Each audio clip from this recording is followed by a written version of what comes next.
สวัสดีครับย่ำรุ่งวันสิ้นเดือนตุลาคมจันทร์ที่31ตุลาคม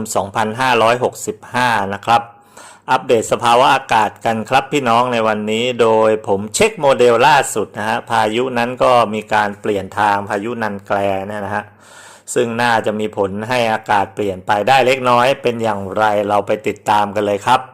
ก่อนอื่นขอย้ำอีกสักครั้งหนึ่งนะครับพี่น้องสำหรับบางท่านที่แซวซิแควร์ที่แซวเข้ามานะฮะว่าล้างแอร์รอเลยกับการที่อุตุนิยมวิทยาไทยประกาศเข้าสู่ฤดูหนาวแล้วนะ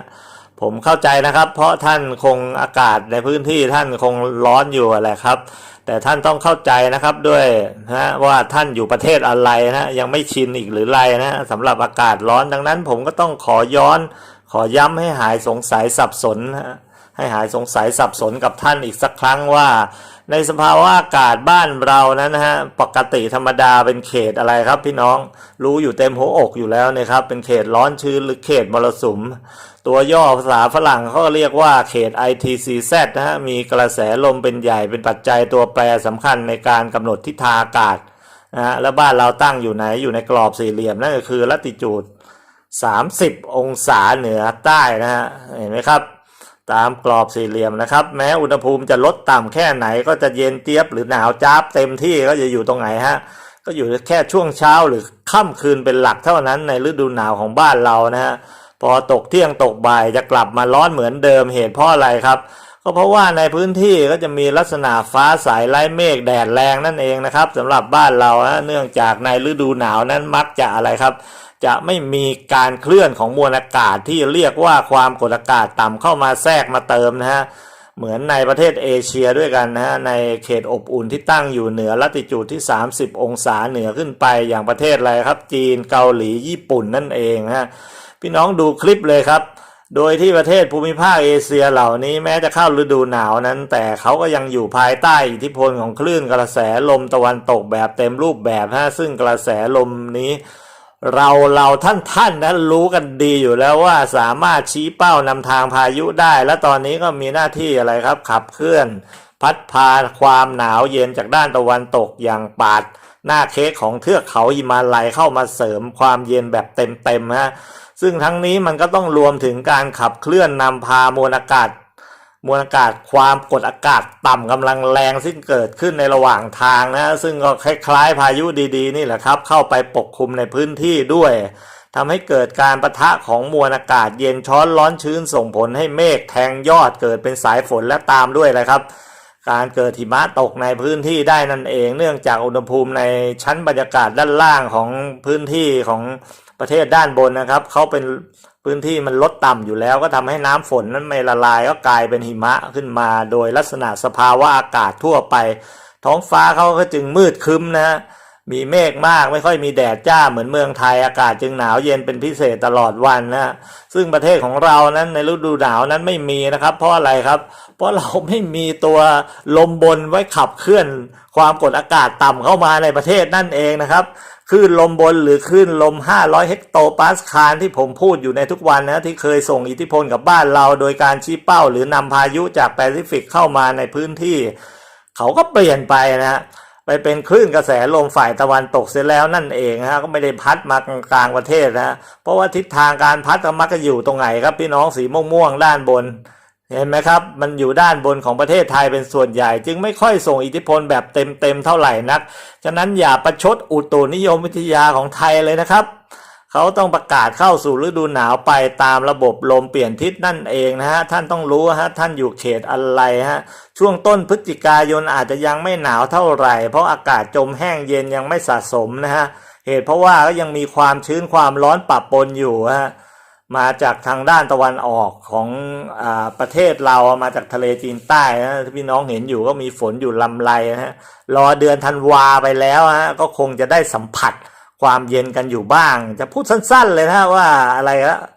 หนาวให้ก็บุญแล้วนะครับพี่น้องก็ไม่ผิดนักหรอกครับฉะนั้นอย่าบ่นกันเลยครับดังนั้นผมถึงบอกกับพี่น้องไปในคลิปที่แล้วว่าฟินหรือไม่ให้จับตาการคาดหมายของโมเดลของ CFS นะฮะด้วยเหตุที่ว่าตั้งแต่กลางเดือนพฤศจิกายนไป OLR มีค่าติดลบเป็นสีเขียวๆตามภาพเห็นไหมครับ นั่นก็แสดงว่าการยกตัวของกระแสอากาศให้เป็นฝนก็มีผลดีขึ้นและ MJO เชิงบวกก็เคลื่อนเข้ามาตามเส้นสีดำทำให้อาจจะมีฝนฟ้าคะนองได้ในพื้นที่ภาคกลางตะวันออกและอีสานล่างในขณะที่ตอนบนมีลมหนาวลงมาเป็นระยะก็อาจจะส่งผลให้3พื้นที่นี้ก็คือกลางตะวันออกและอีสานล่างอากาศเย็นฟินจากครึ้มฟ้าครึ้มฝนผสมด้วยแม้อุณหภูมิโดยทั่วไปจะสูงกว่าย้ำนะครับแม้อุณหภูมิทั่วไปจะสูงกว่าภาคเหนือและอีสานตอนบนแต่จะให้ความรู้สึกที่ฟินกว่าเย็นกว่าก็เพราะอะไรครับก็เพราะว่ามีเมฆฝนผสมและแดดน้อยกว่านั่นเองและนี่ก็น่าจะเป็นสาเหตุหนึ่งที่ไปสอดคล้องกับอะไรครับกับสถาบัน IRI ที่คาดหมายว่าในเดือนพฤศจิกายนภาคกลางและภาคตะวันออกจะมีอุณหภูมิต่ำกว่าปกติตามที่บางท่านงงและสงสัยอยู่นั่นเองนะครับก็คือว่าถึงแม้อุณหภูมิต่ำกว่าปกติแต่ภาคกลางและภาคตะวันออกนะครับก็ไม่ได้ว่าจะอุณหภูมิจะสูงอาจจะต่ำกว่าภาคเหนือนะครับเพราะว่ามันเป็นไปไม่ได้ทางเหนือทางอีสานบนมันก็ต้องต่ำกว่าอยู่แล้วนะครับท่านที่เข้าใจผิดนะครับโดยจากโมเดลพื้นลม500เฮกโตปาสคาลนี้พี่น้องจะเห็นว่าในวันนี้ไปจนถึงวันที่2พฤศจิกายนประเทศของเราก็จะได้รับอิทธิพลจากคลื่นกระแสลมตะวันตกบ้างจากการพัดเป็นแอนตี้ไซโคลนิกครอบไว้ม้วนมาปกคลุมตอนบนของประเทศไทยซึ่งมีผลทำให้มีอากาศกดจมแห้งฟ้าใสไล่เมฆแล้วก็เย็นในช่วงแดดล่มลมตกนั่นก็คือช่วงไหนครับพี่น้องเช้าและกลางคืนนั่นเองแม้ว่าระดับเส้นความกดอากาศเท่ากันหรือไอโซบาร์เกณฑ์สูงหรือเย็นมากๆยังไม่ลงมาก็ตามว่ากันง่ายๆคือทรงลมบนแบบนี้อากาศเย็นโดยไม่ต้องพึ่งเส้นไอโซบาร์ได้ก็ว่างั้นเถอะครับโดยภาพถัดไปเป็นพื้นลมมรสุมล่าง925เฮกโตปาสคาล600เมตรจากหัวเราขึ้นไปผมก็จะรันตั้งแต่วันนี้ไปจนถึงวันที่3พฤศจิกายนตอนช่วงเช้าจากวันนี้ไปอากาศก็จะเปลี่ยนแปลงจากเดิมเล็กน้อยจากที่เราคิดว่าแนวไอโซบาร์ที่ขยื่นลงมาที่พี่น้องดูข้างบนเห็นไหมครับมาช่วงต้นเดือนดูแล้วอยู่ในเกณฑ์ปกติก็คือ 1,012 กับ 1,014 เองเห็นไหมครับเป็นส่วนใหญ่บ้านเรานั้นไม่น่าจะมีความเย็นได้ใช่ไหมครับแต่ในช่วงต้นเดือนไปหากพี่น้องเหลือบมองด้านขวามือของพี่น้องขวามือบนก่อนครับก็จะเห็นการเคลื่อนเข้ามาของพายุนันแกซึ่งเปลี่ยนเส้นทางก็ไม่ได้ไปไต้หวันซะแล้วหน้าตาเฉยแต่ดันมาทางนี้แทนโดยในวันนี้ความปังของพลังก็ยังอยู่ที่ระดับโซนร้อนก็ใกล้ๆกำลังแรงด้วยความกดใกล้ศูนย์กลางก็อยู่ประมาณ980จนถึง990มิลลิบาร์ก็แรงเลยเมื่อพายุซึ่งมีความกดอากาศเท่ากันที่ต่ำหรือเป็นมวลอากาศร้อนชื้นขยับเข้ามาก็เป็นธรรมดานะครับพี่น้องตามหลักเย็นแทนที่ร้อนความกดอากาศสูงหรือมวลอากาศเย็นที่อยู่ด้านบนก็ต้องไหลขยับเข้าหาสิครับซึ่งเมื่อมวลอากาศเคลื่อนก็จะเกิดการเหนี่ยวนำกระแสลมระดับล่างเคลื่อนตามระดับล่างที่ผมพูดถึงก็คือไม่เกิน1กิโลเมตรมันก็จะไหลครับพัดข้ามไอโซบาร์นำความเย็นไหลมาด้านล่างเพิ่มขึ้นหรือพัดแรงขึ้นนั่นเองส่งผลให้พื้นที่ด้านล่างอย่างประเทศไทยลาวแล้วก็เวียดนามที่ลมมรสุมล่างพัดปกคลุมรวมถึงภาคเหนือและอีสานของไทยมีอุณหภูมิลดลงจากกระแสลมมรสุมที่มีกำลังและขนความเย็นเข้ามาเติมยิ่งวันต่อไปคือวันที่3ที่4ผมคาดว่าพายุขยับเข้ามาใกล้ถ้ายังไม่สลายตัวก็น่าจะทำให้อากาศเย็นขึ้นเอาไว้เราอัปเดตกันอีกทีลักษณะเช่นนี้ก็จะทำให้พรุ่งนี้ไปจนถึงวันที่2พฤศจิกายนนี้นะครับภาคเหนืออากาศเย็นถึงหนาวในตอนเช้าอุณหภูมิจะทรงไปอีกในวันนี้และวันพรุ่งนี้โดยจะลดลงในเช้าวันที่2อุณหภูมิต่ำสุดเฉลี่ย 15-21 องศาต่ำสุดอยู่ที่อำเภอปัวจังหวัดน่าน15องศานะครับพี่น้องภาคตะวันออกเฉียงเหนืออากาศเย็นถึงหนาวในตอนเช้าอุณหภูมิก็จะทรงแบบนี้ไปในตอนเช้าของทุกวันคือวันนี้และวันพรุ่งนี้โดยลดลงในเช้าวันที่2อุณหภูมิต่ำสุดเฉลี่ย 15-18 องศาพี่น้อง เห็นไหมครับอุณหภูมิเฉลี่ยของภาคอีสาน 15-18 องศาเองซึ่งเป็นเลนส์ไม่กว้างเท่าไหร่ฮะเลนส์แคบๆก็แสดงว่าลมมรสุมจากทางด้านบนลงมาในพื้นที่ของอีสานแบบเต็มๆนะฮะเฉลี่ยแล้วต่ำสุดเกือบทุกภาคเกือบทั้งภาคนะฮะ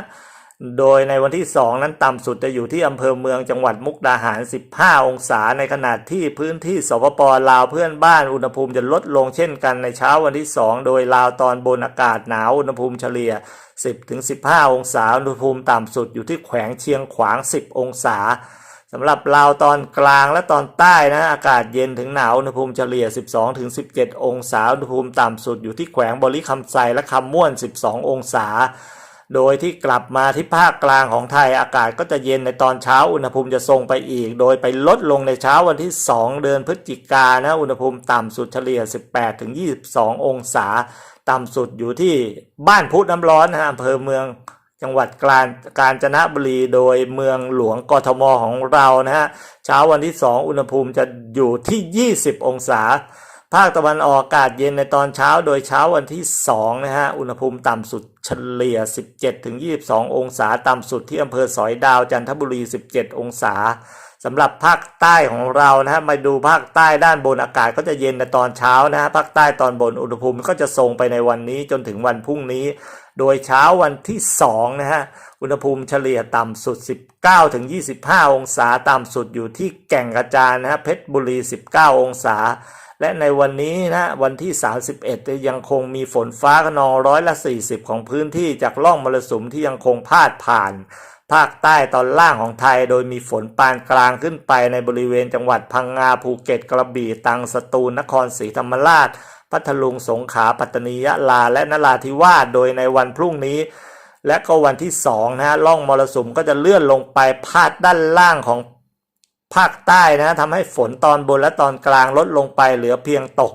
ได้ในบริเวณพื้นที่พัทลุงสงขลาปัตตานียะลาและนราธิวาสสำหรับคลื่นลมในทะเลใน3วันนี้ฝั่งอ่าวไทยคลื่นสูง1 เมตรโดยที่ฝั่งอันดามันคลื่นจะสูง 1-2 เมตรสวัสดีครับ